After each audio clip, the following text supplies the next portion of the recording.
जो चेयरमैन तहरीक इंसाफ अडयाला आए, ये उनका रिलीफ है। हम तो इसको रिलीफ समझ बैठे थे, तहरीक इंसाफ वाले भी बड़े खुश हुए थे पहले दिन तो, बट मुझे तो ये फील हो रहा है ज़ाती तौर पे, मैं गलत भी हो सकता हूँ, कि ये तो भाई उनका रिलीफ नहीं है, उनके लिए और मामला ख़राब हो रहे हैं, पेचीदा होते जा रहे हैं मामला, और जो काम 6 महीने में होना था अब वो 6 हफ्तों में हो जाएगा। हसनात भाई जी बिल्कुल, वो ऐसे ही लग रहा है कि ताकि ट्रायल जल्दी कंक्लूड हो इस केस में, और जेल में ट्रायल हो रहा है सारा, और पीटीआई की लीगल टीम को कोई कामयाबी नहीं मिल रही।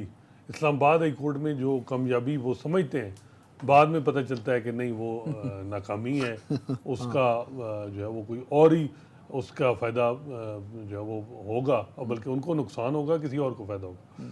तो यही सिलसिला चल रहा है। मेरा ख्याल है कि 9 मई से लेके अब तक जो है वो पीटीआई की लीगल फ्रंट पे बड़ा परेशानी है, कोई इनको बड़ी सक्सेस नहीं मिल रही। एक वजह जो हम देखते हैं वो ये है कि हमारी अदालतें जो हैं वो एक जो रियासत के बयानिए के साथ जो होता है उसको रिलीफ भी मिलते हैं, और अब जिस तरह मियाँ नवाज शरीफ साहब हैं वो इतने कॉन्फिडेंट हैं कि उनको रिलीफ भी मिल जाएगा और वो जो है वो इलेक्शन भी लड़ लेंगे। दूसरी तरफ पीटीआई का मसला है, उनके चेयरमैन का मसला है, तो उनके लिए मुश्किलात हैं। वो तोशा खाना में भी क्वाशमेंट की तरफ से दरख्वास्त दी जा रही है, लेकिन उनको इस्लामाबाद हाई कोर्ट से कोई कामयाबी नहीं मिल रही। सुप्रीम कोर्ट से एक था उम्मीद, और अभी भी है मेरे ख्याल में तहरीक इंसाफ को। जी वो ये है कि चीफ जस्टिस काजी फैसा जब ओहदे पे आएंगे तो वो कोई जो है जो मैटर हैं उनके रिलेटेड वो टेकअप करेंगे।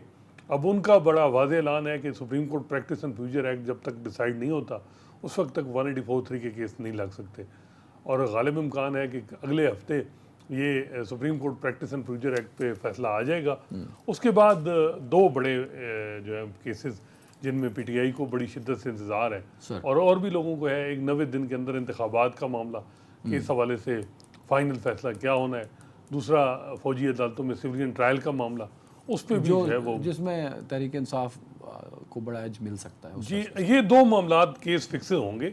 अब देखना होगा कि क्या इनमें होगा। इलेक्शन पे तो हम जरा बात करेंगे प्रोग्राम के आखिरी सेगमेंट में। एक्चुअली ये बताएंगे जो डीक्लासिफाइड इंफॉर्मेशन है, शोएब साहब का कहना है कि वो तो अब ऑफ कोर्स वो पब्लिक होगी तो उस पर तो ऑफिशियल सीक्रेट एक्ट बनता ही नहीं है। दूसरा ये बताएं कि जो बार बार कहा जा रहा है कि ओपन होना चाहिए ट्रायल, जबकि एफआईए का कहना है कि बिकॉज ये ऑफिशियल सीक्रेट एक्ट का मामला है, फिर इसमें हमारे जो डिप्लोमेटिक फ्रंट है वो मुतासर हो सकते हैं, लिहाजा इसको जो है इन कैमरा किया जाना चाहिए। इवन वो तो ज़मानत पर भी कहते हैं कि इन कैमरा हो, उनका तो ये मुतालबा था।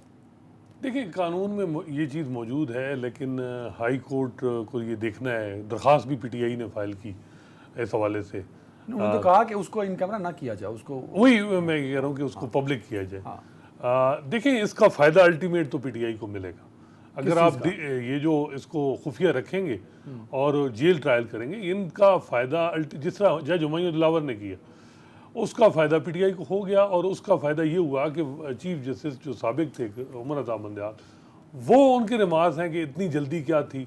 जस्टिस मज़ाहिर जो अभी मौजूद है सुप्रीम कोर्ट के जज, उन्होंने कहा कभी किसी फौजदारी केस में इतनी जल्दी देखी है आपने, तो अल्टीमेट फ़ायदा फिर पीटीआई का हो गया। मेरा ख्याल है कि भला किया उन लोगों ने जिन्होंने जज हुमायूं दिलावर को कहा कि जल्दी जल्दी करें ताकि जो कानूनी तकाज़े हैं वो पूरे। अगर अब ये इन कैमरा हो गया साइफर वाला, तो मेरा ख्याल है कि इसमें जो एक फेयर ट्रायल, वही बात है, जो फेयरनेस के तकाज़े हैं वो जो पीटीआई को कंसर्न है वो दूर करने चाहिए। खबरें जो और ये सिर्फ हाजिर में नहीं है कि जी आप 2 साल 1 साल में ये चीज़ें, ये अल्टीमेट फिर जब फ्यूचर में, जिस तरह पनामा का एवन फील्ड का हमने देखा केस जब खुला, अभी इस्लामाबाद हाई कोर्ट ने सारा वो सेटिस्फाइड कर दी सज़ा, तो ये चीज़ें सस्टेनेबल नहीं रहती और अल्टीमेट नुकसान होता है अदालतों का।